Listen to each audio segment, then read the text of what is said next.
네, 반갑습니다. 우리 구사나 공동위원장님 모셨습니다. 어서 오세요. 네, 반갑습니다. 국민주권당 구사나입니다. 네, 반갑습니다. 아니 지금 댓글에 국민주권당 구독했는데 없어졌다. 네, 일이 있어요? 굉장히 충격적인 일이 있었습니다. 아, 요새 그러니까 서영교 국회의원이 윤석열 사형 세제곱 뭐 이렇게 외치고 사실 사형을 네. 선고하라고 하는 것이 우리 법에 근거해가지고 그쵸. 주장을 하는 거잖아요. 네, 특검도 네, 네. 사형 구형을 얘기하고. 했고. 네네. 근데 윤석열 사형을 주장했다고 국민주권당 12만 채널이 어머, 삭제됐습니다. 삭제 아예? 네. 삭제? 그래서 복구가 되지 않는다고 일단 답변을 받았고요.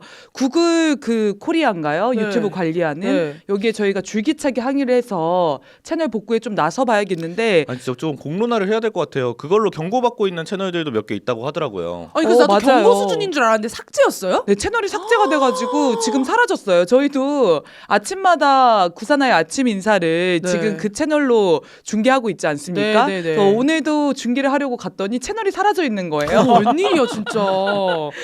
아니 예전에 김건희 특검 자주 얘기하면은 유튜브에서 막 징계 먹고 그랬었잖아요. 그쵸. 쇼프행동 TV도 그러지 않았습니까? 근데 이게 괴롭힘이라고 해가지고 윤석열 사형 이 단어를 문제 삼는다는 건데 누굴 괴롭히는데요? 이건 괴롭히는 게 아니에요. 걔는 또 감옥에 들어가 있으니까 보지도 못해요. 뭘 괴롭혀. 이게 지금 미국이 자꾸 한국의 사법 주권을 침해하려고 하는 현상들이 나타나고 있지 않습니까? 네, 네, 이를테면 쿠팡 문제, 최근에도 미 하원에서 문제 삼고 있다고 언론 보도 나오잖아요. 네. 근데 이 사법 주권을 침해하는 게 쿠팡에만 국한되는 것이 아니라 윤석열에게 사형을 선고하게 하는 이 주권마저 침해당하고 있는 것이 아닌가. 구글 코리아가 의도적으로 지금 이 사안을 검열하고 있는 게 아닌가. 이게 이런 일종의 생각이 이제 듭니다. 미국에서의 온풀법 같은 거 아니에요 지금? 우리나라가 무슨 정치적인 거 얘기하면 구글에서 막 얘기하려고 하는. 네, 그리고 저는 좀 황당한 게 그 윤석열 사형 주장을 저희만 하는 건 아니거든요. 그렇죠.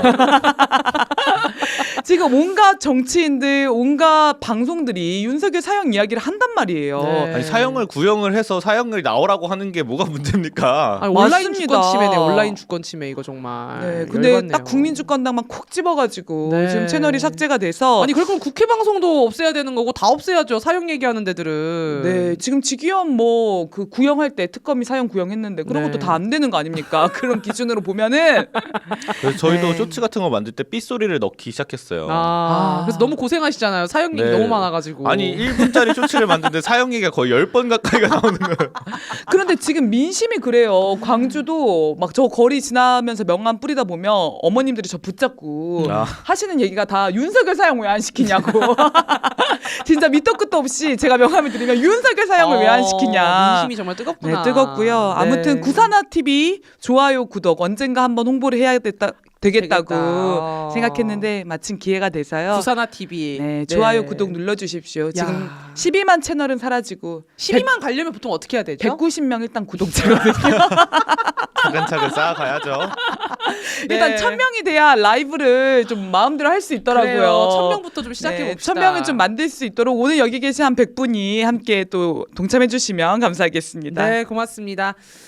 첫 번째 얘기부터 해보겠습니다. 저희 주한미군 얘기 하겠다고 저희가 미리 말씀드렸거든요. 그래서 그 얘기부터 좀 해봐야 될 것 같아요. 네, 사실 많이 다루시긴 했잖아요. 오산 공군기지에서 주한미군 전투기가 출격해서 중국을 도발하는 끔찍한 짓을 저지르지 않았습니까? 네. 그 얘기를 좀 더 상세하게 다뤄보려고 하는데요. 저는 이 사건을 보면서 너무 가슴이 철렁하더라고요. 전쟁이 정말 날 뻔했구나. 네. 뭐에 놀랐냐면 주한미군 전투기의 출격 횟수가 저는 한 수십 차례라고 나오길래 한 3, 40번이나 출격했을까 생각했는데 무려 170번을 출격을 했다는 와. 겁니다. 와, 몰랐어요. 이틀 동안. 네, 단 이틀 동안. 근데 그 출격한 전투기에 모두 다 실탄이 장착되어 있었다는 거죠. 오. 그럼 이건 중국을 향한 굉장히 고강도의 군사 도발을 감행한 것이고 군사 충돌 없이 마무리된 게 어떻게 보면 기적과도 같은 천만다행인 일이다 이런 생각이 들고요. 지금 이 주한미군 전투기가 출격한 평택 오산 공군기지 위치가 중국 수도 베이징에서 불과 1000km 떨어진 곳이라는 거예요. 네. 그럼 거리적으로 굉장히 가까운 거죠. 그렇죠. 게다가 한국과 중국의 방공식별구역 중간 지점까지 출격을 했으니까 오산 기지보다는 더 거리가 좁혀졌을 거 아닙니까? 네. 네. 그러니까 중국 입장에서는 자기 영공 코앞에서 실탄을 장착한 미군 전투기가 170차례를 추격을 한 겁니다. 와. 이걸 정상적인 군사훈련이라고 받아들이겠습니까? 지도 보니까 중국은 또 방공식별 구역이 엄청 작더라고요. 맞아요. 그래서 완전 진짜 앞바다까지 간 상황이었던데 깜짝 놀랐습니다. 진짜. 방공 식별구역이 작다라는 건 이제 영토 가까이에 있다라는 거예요? 네, 네네. 영공이 훨씬 이제 좁게 형성이 되어 있는 거죠. 아. 그러니까 영토랑 밀접해 있는 거예요. 진짜 위험했구나. 그러니까 중국 입장에서는 그런 생각도 들 수 있는 거죠. 이게 그냥 훈련이냐, 우리를 군사적으로 도발하는 거냐, 진짜 실탄을 발사할 가능성이 있냐 없냐, 이걸 어떻게 그냥 안심하고 믿고 맡길 수가 있겠습니까? 네네네. 네, 그래서 매우 좀 충격적인 사건이었다 이런 생각이 들고요. 제가 좀 화가 나는 부분은 이 주한미군이 중국 도발을 감행한 게 설 연휴 마지막 날이었잖아요. 일단 민족의 최대 명절이 즐겁게 끝나야 되는데 네. 우리가 즐겁게 그 전부쳐 먹고 이럴 때 전쟁 그렇죠. 나서 다 죽을 뻔했다. 이게 너무 화가 나요. 아니 그래서 한미일 연합공중훈련을 설 연휴가 껴있으니까 좀 나중을 미루자 사실은 국방부는 이런 입장이었던 건데 그럼 한국 너네 빠져 이렇게 해놓고 미리 그냥 이렇게 설 연휴도 했다라는 거예요 지금. 네, 아. 우리 정부가 거부한 훈련을 단독으로 진행하면서 우리 정부 몰래 주한미군을 동원한 것도 너무 기가 찬 일이죠. 네. 근데 더군다나 설 연휴 마지막 날 어떤 일이 있었습니까? 정동영 통일부 장관이 북한의 대북무인기 침투 사건 이 재발한 건에 대해서 공식적으로 유감 표명을 한 번 더 했습니다. 네. 그러면서 9.19 군사 합의를 선제적으로 복원할 것이나 이런 남북관계 개선을 위해서 정부 차원에서 더 노력하겠다 이런 발표를 했어요. 그런데 주한미군은 그렇게 남북관계 개선하려고 하고 한반도 평화 증진하려고 하는 우리 정부 몰래 같은 날 중국을 전쟁 도발하고 있었던 겁니다. 야, 미쳤네요 진짜. 네, 정말 미쳤다라는 말밖에는 나오지가 않는 거고요. 네. 일전에 주한미군 사령관이 이 한국에 대해서 대한민국은 중국 앞에 항공모함이다. 그리고 주한미군의 역할을 한국에만 묶어둘 수는 없는 거다. 이런 이야기를 반복적으로 했는데 말이 아니라 행동전에 나섰다라는 점에서 더 가슴이 철렁이는 것 같고 이 정말 한국이라고 하는 하나의 주권 국가를 미군의 하나의 기지로 삼은 거잖아요. 네. 그러니까 이게 주권의 측면에서도 완전히 우리 주권이 무시당하고 짓밟혔다라고밖에 볼 수 없는 거죠. 아니 무엇보다도 우리한테 얘기도 안 하고 몰래 했다라고 하는 거는 당장 허락할 것 같지 않고 수긍할 것 같지 않고 반발이 있을 것 같으니까 사실은 몰래 했거나 아니면 간받거나 한 거 아니에요 지금? 이렇게 했을 때 이재명 정부가 어떻게 나올까? 과연 우리한테 어떻게 대응할까? 이런 걸 간본 걸 수도 있고요. 네. 사실 이게 문제는 일회성이 아니라 주한미군이 주둔하는 하는 한 이런 동맹 현대화 방향, 중국을 견제하고 압박하는 방향을 계속 지속하겠다는 거 아닙니까? 절대 안 그런 되죠. 측면에서도 한번 첫 발을 떼본 거죠. 그랬을 때 한국은 또 한국 국민은 어떤 식으로 반응할까 이런 걸 보려고 했던 것은 아닌가 이렇게도 생각해 볼 수 있을 것 같아요. 와, 근데 그게 정말 전쟁 시도인 거구나. 그 간보기가. 네, 그래서 미친 자들이네요. 동맹 현대화를 지금 뭐 누구죠? 아 제가 갑자기 이름이 기억이 안 나네요. 국가안보실장 저희가 늘 주시하는 위성락? 네, 맞아요. 위성. 지금 브런슨에 너무 꽂혀가지고 화를 내다 보니까 서운해요. 까먹으면 네. 안 돼요. 위성락. 위성락이 동맹 현대화를 네네네. 계속해서 뭐 주창하고 편을 들어주고 있는데 이게 중국을 견제한다, 압박한다 정도의 온순한 표현으로 설명될 게 아니라 아까 변은혜 진행자님 말씀해주신 것처럼 한국 국민 몰래 중국과 전쟁도 불사하겠다, 군사적 충돌도 만들겠다라고 하는 게 이 동맹 현대화의 실체인 겁니다. 네. 지금 그런 데에서 우리나라가 강하게 그래도 어떻게 보면 항의를 한 거 아닙니까? 네, 맞습니다. 정부가? 우리 정부가 일단 이 훈련에 동참을 하지 않은 걸 굉장히 잘한 일이다. 네. 사실 동북아의 전쟁 위기나 긴장 고조를 할 수 있는 위험천만한 군사 도발이었는데 여기에 선을 그었다는 게 1차적으로는 잘한 일이라고 생각하고요. 네. 관련해서 정부 차원에서 주한미군 사령관에게 강력하게 항의한 거 이런 것도 너무 잘한 일이라고 생각합니다. 근데 이런 일을 처음 보는 것 같아요. 네. 정치를 뭔가 알고 나서 본 적 있으세요? 이렇게? 저도 없는 것 같아요. 그렇죠. 주한미군 사령관한테 항의를 최근에 그 오산에 내란 특검이 막 주한미군 기지가 가가지고 막 그 압수수색했다고 했을 때도 항의 한번 못했잖아요, 우리나라가. 맞습니다. 야. 근데 그런 관점으로 보면은 두 가지 측면이 있는 것 같은데 하나는 우리 국민들이 참 중요하다. 국민들이 이런 주권의 문제, 자주의 문제에 무감해지지 않고 더 적극적으로 이 문제를 제기하고 미국이나 주한미군을 규탄했을 때 정부는 국민을 믿고 네, 이런 목소리를 당당히 낼 수 있는 거죠. 네. 저는 이재명 정부가 어떻게 이 목소리를 낼 수 있을까에는 촛불 국민이 그 뒷배에 있었기 때문에 야. 가능한 게 아닐까 이런 생각을 했고요. 또 신나는 일이네요. 네, 그리고 뭐 아까 지나간 앞방송에 이어서. 이야기이긴 하지만 김동연 지사가 그 전환기 취소한 것도 네, 지난 그럼요. 촛불에서 제2, 제3의 김동연이면 안 되지 않습니까? 이 야, 말을 들은 게 아닌가. 들었나 봐. 그리고 또 앞에 한번 대관 무슨 취소한 거, 광주 네, 따라한 걸 광주가 수도 했었죠. 있어요. 네. 네, 좋은 일이죠. 좋은 네, 거 아무튼 따라하면 우리 좋은 촛불 거예요. 행동, 네. 촛불 국민이 투쟁하는 게 파급력을 미치고 있다는 거죠. 네. 또 두 번째 측면에서 생각해 보면 대한민국 정부가 항의를 할 수밖에 없을 정도로 심각한 사안이었다는 겁니다. 네. 이 사안 자체가. 그러니까 여기서 우리가 항의를 안 하면은 우리랑 중국이 애매해지는 거잖아요. 그렇죠. 맞습니다. 이재명 정부가 사실 한중 관계 너무 악화되어 있었는데 이걸 풀려고 한중 정상회담에서 얼마나 좋은 외교적 수완을 보여주지 않았습니까? 그렇죠. 백도어 있는지 그거. 샤오미 폰으로 셀카도 찍고 네. 그런 노력을 주한미군이 다 네, 무의의 것으로 만들려고 했던 거예요. 네네네. 그래서 이런 반응이 있다 보니까 지금 미국도 국민 눈치를 볼 수밖에 없죠. 여론이 심상치 않으니까 주한미군 사령관이 국방부에 사과를 야, 이 했다고 사과도 하고요. 깜짝 놀랐습니다. 아니 우리 김재영 진행자님 그 평택에서 자주 투쟁해 보셨잖아요. 미군 기지. 그쵸. 근데 평택에서 막 진짜 사고가 나고 그래도 사과를 안 해요. 한 번도 안 했잖아요. 주한미군 사령관이 사과하는 거 뭐 예전에 미선희 교수님 이럴 때나 좀 있었나 싶었는데 네. 와. 사람이 죽은 것도 아니고 훈련한 걸로 사과를 한다는 건 진짜 사실 주한미군 입장에서는 있을 수 없는 일이거든요. 그러니까요. 진짜 어떤 시대에 우리가 지금 살고 있는지를 모르겠습니다. 정말 저희도. 네. 네. 보통은 유감 표명 정도 하면 많이 했다라고 선심 쓰듯이 하는데 네네네. 네, 사과 입장을 우리가 받아냈다는 거 이것도 좀 예의주시해야 될 것 같고 네. 그만큼 국내의 반미 여론이 불붙을까봐 네. 네, 노심초사하고 있는 것 같습니다. 또 하나는 나흘간은 예정을 했었는데 이 훈련을 이틀 만에 중단을 바로 했다고 해요. 와. 실제 그 언론 보도된 댓글들 보면은 막 방 빼라 나가라 전쟁하고 싶으면 니네 본토 가서 해라. 오만 대의 불장난을 치고 있냐. 네. 네, 분노가 어마어마했습니다. 아니 오늘 김어준 겸손님들 다 아침 방송에서도 김어준 씨가 그런 얘기 하시더라고.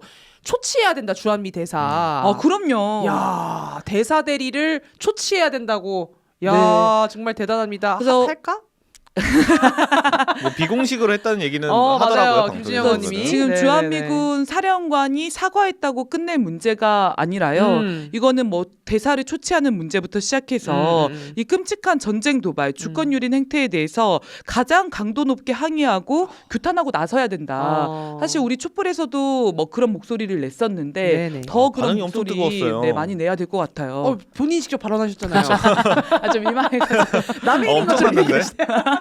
저는 사실 구호가 되게 센 구호잖아요. 음. 그래서 어떤 반응이 나올까 고민을 많이 하면서 봤는데 걱정도 하고 아 진짜 너무 뜨거운 반응이 나오더라고요. 뒤에서부터 그냥 소리가 네. 장난이 아니었어. 거의 직위원급이었어요 지금. 네, 주한미군을 철수시켜야 한다는 주장에 이렇게 공감대가 높은 적이 있었는가 뭐 이런 생각이 들었고 아마 그런 반응을 다들 이렇게 하신 이유는 주한미군이 안보의 가장 큰 불안 요소이고 네. 실제 전쟁의 화근이라고 느끼시기 때문인 것 같아요. 네. 지금 트럼프가 새해 벽두부터 남의 나라 대통령을 납치하고 그린란드 영토 빼앗으려고 억지 쓰고 이란이랑 전쟁하려고 들쑤시고 멕시코에서 난리치고 네. 뭐 정말 정상적인 국가라고 볼 수 없지 않습니까? 네, 네, 네. 그러니까 정신이 나가서 폭주하는 제국주의의 말로를 사실상 보고 있는 건데 미국이라는 나라가 이 지경인데 과연 주한미군은 정상적인 판단을 할 거라고 어떻게 믿을 수가 있냐는 거죠. 그렇죠. 그러니까 주한미군의 존재 자체가 너무나 불안하다는 거예요.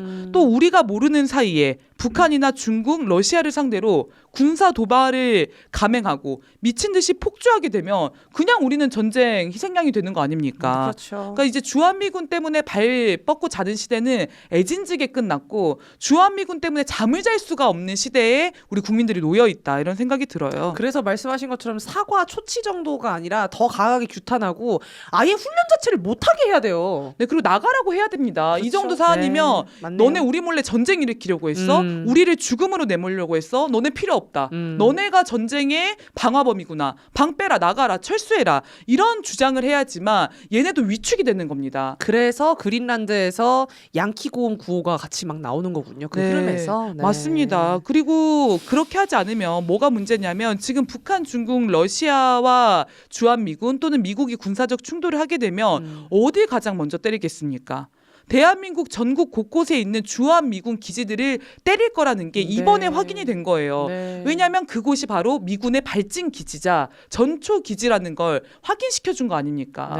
그래서 우리는 말도 안 되게 그냥 상관없이 전쟁에 휘말리게 되는 거고 우리 국민들이 피해를 보는 거고 우리 국토가 전쟁 불바다가 되고 그 주변에 사는 사람들 그 일대 사람들 다 초토화되는 거죠. 기지를 없애는 거 미군을 철수시키는 게 우리의 안전 보장의 핵심이 되지 않을까 이런 생각이 듭니다. 네, 고맙습니다. 추가로 관련해서 더 얘기해 주실 게 혹시 있을까요? 네, 지금 이런 상황에서 한미연합훈련 관련해서도 미국과 한국 정부의 미묘한 이견, 입장 차이가 확인되지 않습니까? 어쨌건 우리 정부는 이 북중러와 관계 개선을 해서 한반도 평화, 동북아 평화 안정을 이루고 이제 더 번영하는 국가를 만드는 게 목표잖아요. 근데 미국은 그것과 목표가 다르죠. 그러니까 계속 입장 차이가 있을 수밖에 없는 것입니다. 그런데 이 와중에 검은머리 미국인들이 곳곳에 바뀌어가지고 왜 한미연합 훈련 해야지? 정부가 뭔데 훈련 못하게 하냐? 이런 주장을 하는 사람들이 있어요. 위성락 부류의 사람들. 위성락류. 양서류 이런 것처럼 너무 열받습니다. 마침 그런 기레기 영상이 하나 있다고 해가지고 한번 보고 가면 좋을 것 같습니다. 예, SBS 김태훈입니다. 저 합참에 질문 계속 드리겠는데요. 우리 군의 시대 정신이 군과 정치 거리두기 아닙니까? 그렇다면 지금 한국군이 우리 군 장교들이 한미연합훈련 거의 계획 다 세워졌는데 3월 초에 하는 거고 지금 시점이 2월 말인데 이 시점에서 훈련 줄이자라고 그런 명령이 내려오면 그 명령이 타당해 보일까요? 아니면은 정당치 않아 보일까요? 뭔 소리예요, 저게? 저 기자가 지금 얘기하는 게 맞아. 뭔 소린 거예요, 지금? 지금 국힘당처럼 앞뒤 논거가 지금 없는데 중간에 뭐 하나 빠졌지 지금. 군에서 계획해놨으니까 그냥 다 해야 된다. 건들지 않는 게 군의 비정치화입니까? 너무 황당하죠. 그러니까 우리 군이나 미군이 훈련을 줄여보겠다 이렇게 결정한 게 아니라 정부가 정무적인 판단을 해서 개입한 거 아니냐. 그러면 군은 그걸 어떻게 받아들여야 되냐. 그 정치적 판단에 대해서 아리송하지 않겠냐. 타당하냐 정당하지 않냐. 이거를 판단해야 되는데 굉장히 헷갈리고 혼란하다 이런 얘기를 해요. 그래서 저 지금 대변인인가요? 국방부 대변인이에요? 네, 나오신 분이? 네, 앞에 계신 분은 대변인이고 보이지 않는 곳에서 이제 기자가 질문을 하고 있는 거죠. 그렇죠. 그래서 사람들이 기자 얼굴 깔아. 뭔데 이렇게 SBS 말하냐. 김태훈이더라고요. 검색하면 나오더라고요. 답변이 뭐였습니까? 답변이 이제 궁금한 거 아니에요? 지금? 답변은 못 봤어요. 그냥 이 기자의 질문만 봤는데 뭐 이제 잘 얘기했어야 될 텐데. 원론적인 얘기만 한 것 같아요. 그런데 제가 의아한 건 이런 거죠. 대통령이 군 통수권자잖아요. 그럼 대통령이 원하는 정치적 입장을 가지고 군을 통솔하는 거 아니겠습니까? 지휘하는 거죠. 그럼 한미연합훈련 할지 말지를 군 장병들이 결정해야 됩니까? 우리 정부가 한반도 평화를 위해서 정부의 대외 관계에 입각해서 이 훈련 여부를 판단할 수 있는 거죠. 그게 우리 안보의 보탬이 되겠는가, 우리 군의 보탬이 되겠는가, 이런 판단을 군 통수권자인 대통령과 정부가 하는 겁니다. 근데 그 자체를 문제를 삼는 거예요. 무슨 군벌 시대로 돌아가자는 얘기를 하고 있어요. 그러니까 그거야말로 굉장히 유연한 거고 오히려 그게 원칙적일 수도 있는 거고. 예를 들면 대북 우리가 남북 정상회담 하려고 해요. 그러면은 대북 훈련을 계속할 수 없는 거 아니에요. 그렇죠. 그런 데서 방공 뭐죠 이거 대북 방송? 대북 방송도 철거할 수도 있는 거고 미리 계획했는데 그걸 안 할 수 없는 거 아닙니까? 지금 그 질문 똑같이 하는 거 아니에요, 김태훈 기자가? 그리고 군이 자기 멋대로 훈련을 할지 말지 결정을 하고 자기 멋대로 군사 분계선 인근에서 뭐 할지 결정을 하면 그게 민주공화국이라고 할 수 있습니까? 이거 군사 독재 아니에요? 그거야말로 군의 정치화죠. 이게 박정희 군사 독재랑 다를 게 뭐예요? 저는 이게 참 기가 차더라고요. 근데 이 건을 왜 이렇게 언급을 하냐면 내란이랑 동일선상에서 자꾸 이야기를 하는 거예요. 어. 지금 시대 정신이 군과 정치를 분리시키는 거 아닙니까? 야, 악독하다. 악용하는 거네 지금. 네, 악용하는 거죠. 어. 근데 윤석열의 내라는 자기 권력을 위해서 군을 동원해가지고 어. 국민을 학살하려고 했으니까 문제인 야. 거잖아요. 이걸 같은 선상에 두고 우리 군 장병들이 얼마나 혼란하겠냐. 어. 뭐 정당한지 아닌지 마치 판단을 해야 되는 사안인 것처럼. 그러면 판단하면 어떻게 합니까? 정부에 반기를 듭니까? 그럼 그게 군사 쿠데타잖아요. 그게 내란인 겁니다. 기가 찹니다. 그리고 야, 이게 또 이런 황당한 게 여기 영상에는 나오지 않았는데 비행 금지 구역을 다시 설정하는 것도 문제를 삼고 있습니다. 왜 한국 정부가 이거를 이제 자체적으로 설정하려고 하느냐? 근데 비행 금지 군사 구역을 왜 설정하려고 합니까? 남북 간의 9.19 군사 합의를 맺어서 이제 군사 충돌이 빈번하게 발생하는 분계선 일대에서 긴장을 낮추려고 비행 금지 구역을 약속했던 거 아닙니까? 네. 근데 지금 정부가 이 선제보건 조치를 내건 거는 윤석열이 무인기 침투시키고 대북전단 날리면서 분계선에서 긴장도를 높이고 전쟁을 시도한 거잖아요. 네. 막 이걸 아파치 헬기 막으려고 한 날리고. 거잖아요. 그렇죠. 아파치 헬기 날리고. 네, 그런 거 못하게 하려고 지금 다시 복원하는 건데 우리가 이상한 짓을 했으니까 우리의 제재 조치를 만드는 겁니다. 이런 일이 또 반복되지 않게 하기 네. 위해서. 이거에 대해서 이제 김태훈 기자 말을 또 빌리자면은 아니 하기로 했던 거고 그렇게 정해진 건데 또 바꾸면은 군인들이 혼란스러워하지 않겠냐 이제 이런 거 아니에요? 네, 북한은 왜 복원 안 하는데 우리만 복원해야 되느냐? 왜냐면 우리만 무인기를 지금 침투시켜가지고 전쟁을 도발했으니까요, 윤석열이. 야 생각할수록 진짜 웃긴 말이구나 저 앞말이. 네 그러네요. 네, 근데 알겠습니다. 이 태도도 좀 웃기지 않아요? 자기가 뭐라도 되는 것처럼 저기 국방부를 취조하듯이 말하고 있는 거잖아요. 네. 네, 아무튼 예의 주시하겠습니다. 네, 고맙습니다. 저희가 그래서 3월 9일에 예정되어 있는 한미 연합 훈련을 중단을 이제 정부에서 좀 결정을 좀 해줬으면 좋겠는데 그게 사실 미국 입장에서 좋을 것 같거든요. 그러니까 우리 정부는 사실은 중단하고 싶은 의지를 계속 드러내는 거죠. 네. 야외 실기동 훈련이라도 축소해야 되지 않겠냐 이런 주장을 하고 있는데 미국이 계속 노해서 일정 발표도 못 하고 있다는 거 아닙니까? 그래서 미국을 규탄하고 미국을 압박해서 한반도 평화를 우리 손으로 일구는 게 몹시 중요하겠다 이런 생각이 들고 한번 이미지 보여주시면요. 네. 저희가 그래서 국민주권당과 여러 단체들이 미군 기지 앞에 찾아가서 한미연합훈련 중단을 촉구하는 집회를 계획하고 있습니다. 수도권에서는 평택 미군기지 앞에 목요일 날 오후 2시에 찾아가고요. 그다음에 광주 전남 호남권에서는 군산 미군기지 앞에 토요일 촛불 전에 열심히 또 자주를 위한 목소리 내고 오려고 합니다. 네. 많이 참여해 주시고 관심 가져 주십시오. 브런슨이 사과를 하기는 했지만 사과하고 또 땡 해버리면 또 무슨 짓을 꾸밀지 모르는 인간이기 때문에 저런 투쟁이 사실은 굉장히 또 중요하겠다라는 생각이 드네요. 네. 네, 한 10분 정도 남은 것 같습니다. 네, 맞습니다. 네. 쪼이기. 네, 딱 10분 벌써 짜리. 날릴 거를 그거는 또 내일 네. 아침 방송에서 라이브가 안 되시는구나. 네, 아니, 라이브 하고 있습니다. 아, 어떻게 해가지고. 네, 일단은 또 우리 구사나 TV 구독 좋아요 많이 눌러주시면은 구사나의 아침에 못다한 이야기 들으실 수 있거든요. 네, 지금 네. 이제 하루에 10명씩 좀 늘어나고 있거든요. 지금 192명까지 제가 확인했으니까요. 네, 많이 네. 함께 해주십시오. 고맙습니다. 네, 다음 뉴스는 지금 정부가 나토의 우크라이나 우선 지원 목록이라고 하는 펄이라고 하는 곳에 가입을 검토 중이다. 이런 언론 보도가 나오고 있습니다. 이 펄이라고 하는 게 뭐냐?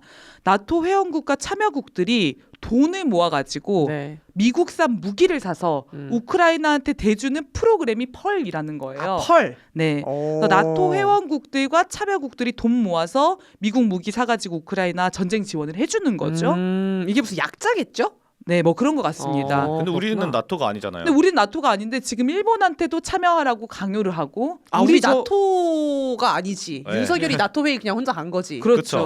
근데 우리한테도 그 강요를 지금 계속 하고 있다는 거예요. 그래서 이제 언론 보도가 나오기를 우리 정부가 여기에 참여할지 말지 이런 것들을 검토하고 있다. 외교부 차원에서 이런 네. 얘기가 나와서 참여해서는 안 된다 이런 이야기를 이제 많은 분들이 하시는 거죠. 좋네요. 일단은 좀 기가 찬 게 왜 우리 세금으로 미국산 무기를 구매해가지고 우리가 쓰는 것도 아니고 네. 우크라이나에 공짜로 지원을 해줍니까? 네. 아니 이것도 황당하거든요. 이재명 정부 들어서는 좀 딱 끊어야 될 텐데 그렇게 끊지를 못했나 봐요.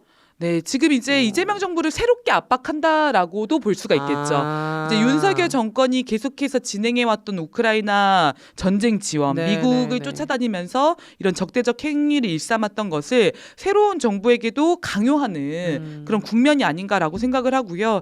러시아가 즉각적으로 반발하고 나섰습니다. 비대칭 보복까지 검토하겠다 이렇게 되면. 그러니까 훨씬 압도적인 강도로 되갚아주는 방식을 비대칭 보복이라고 하잖아요. 네. 한국과 러시아의 관계가 이 지원을 하게 되면 의심할 여지 없이 회복할 수 없는 손상을 입게 될 것이다. 네. 완전 이렇게 경고를 적대국 했죠. 관계가 되는 거죠, 뭐.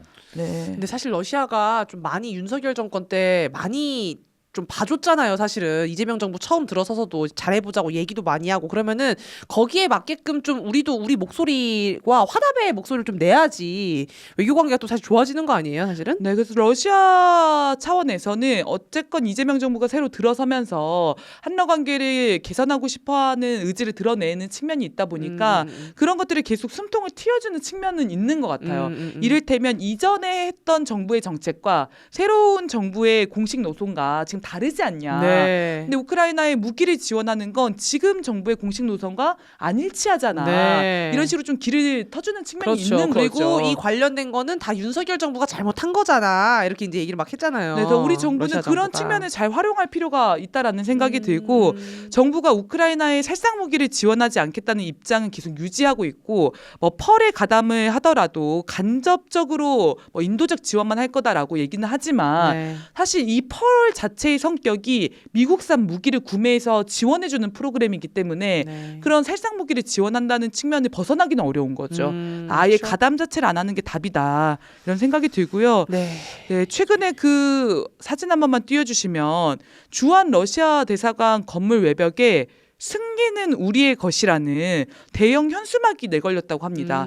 이제 우크라이나 전쟁 발발한 지 4년 앞두고 있는데 이런 현수막을 이제 러시아 대사관이 내건 거죠. 그러면서 막 조중동에서 난리가 났어요. 지금 한국에서만 러시아가 망동을 벌이고 있는데 이게 이재명 정부가 원칙 없이 외교를 해가지고 이런 승리는 우리의 것 이런 현수막이 걸린 게 아니냐 막 난리를 치고 있습니다. 네. 나름 진보적인 인사분들도 저 사진 공유하면서 러시아를 비난하는 입장들을 내시더라고요. 네, 근데 그 근거가 뭐예요? 그 진보적인 인사분들은? 그러니까 러시아가 우리나라에서 망동을 하고 있다. 이 같은 주장입니다. 같은 주장이에요? 그러니까 우크라이나 오. 전쟁을 염두에 두고 승리는 우리의 것이라는 표현을 쓴 거 아니냐. 아, 침략을 했는데 러시아가. 네, 그 전쟁을 뭐 미화하려고 하는 것을 한국에서 시도하고 있는 거 아니냐. 뭐 이런 차원에서 이제 규탄을 하는 건데 네. 러시아 대사관이 해명을 했습니다.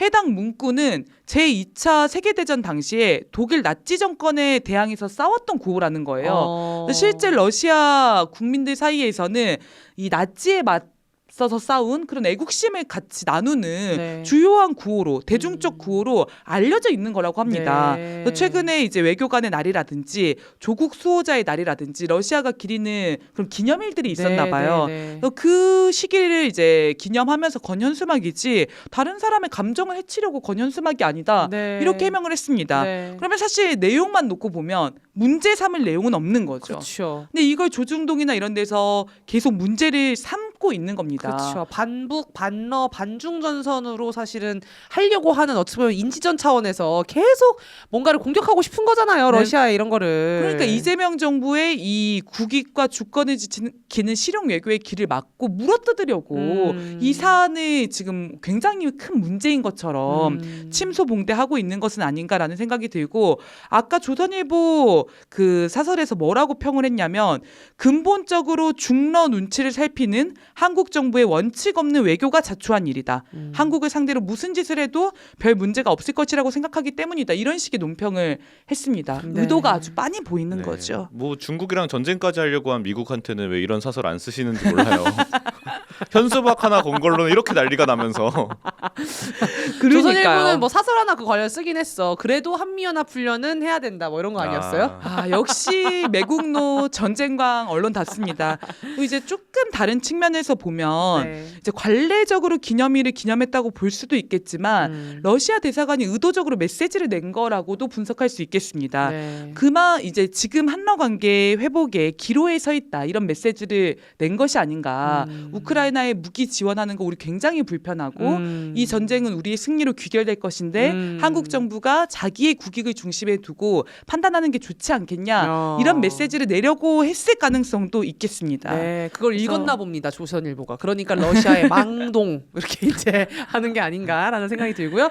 일본 얘기만 잠깐 하고 그럼 마칠까요, 위원장님? 네. 네. 지금 일본이 또- 아무튼 일본이 또 한국을 도발하고 있어가지고 그러니까요. 얼마 전에 독도를 또 다케시마라고 주장하는 다케시마의 날 행사를 하지 않았습니까? 네. 그래서 원래 뭐 장관을 파견하니 뭐 어떠니 했는데 장관이 아니라 정무관을 파견하는 수준에 그치긴 했지만 네. 여기에 정부의 고위급 인사 자체가 파견이 돼서 독도 영유권을 주장했다는 게 우리로서는 용납할 수 없는 일이죠. 그리고 자민당 차원에서도 굉장히 고위급이 가가지고 이거 약간 목소리를 정확하게 입장을 낸 거다. 일본이 이걸로 가겠다라는 그렇게 네. 기사도 있더라고요. 그렇게. 그리고 최근에는 또 김창렬 가수 있잖아요. 그 DJ DOC. 네네네. 이분 저 잘 몰랐는데 무슨 독도 홍보대사를 좀 하고 있으신가 봐요. 근데 입국이 거부가 됐다고 하더라고요. 독도 왜곡을 어떻게 시키는지 진짜? 네, 현장 방문하려고 했는데 어머. 입국을 최근에 거부해서 와. 네, 독도 영유권 주장하는 게 전방위적으로 지금 강도 높게 이루어지고 있다는 걸 알 수 있고 이하늘 씨가 DJ DOC 아니야? 맞아요. 맞죠? 네, 와. 지금 이하늘 씨가 좀 뭐 조이대 탄핵 이런 얘기 상당히 많이 하지 않았어요? 네. 윤석열에 대해서 막 비판하고 DJ DOC 좋은 칭찬 한번 하고 분이셨네. 갑니다. 네. 부산아 TV 구독 좋아요 눌러주십시오. 네, 근데 여기에서 또 황당한 게 호적 도발이라는 걸 시도하고 있더라고요. 이게 뭐야? 그건 뭐죠? 이게 독도를 자기 본적이라고 일본인들이 자꾸 신고를 하는 거예요. 네. 옛날에 우리가 독도 우리 영유권 주장하는 이유가 실제 우리가 거주했다 이런 것들을 또 주요 근거로 주장하지 않습니까? 그래서 우리 촛불 시민분들이 독도로 이거 호적 옮기시는 운동하시는 분들 되게 많으세요. 네. 나 본거지 독도로 옮겼다 뭐 이렇게. 거기에 일본이 감명을 받았나 봐요. 아, 우리도 저걸 해야겠다.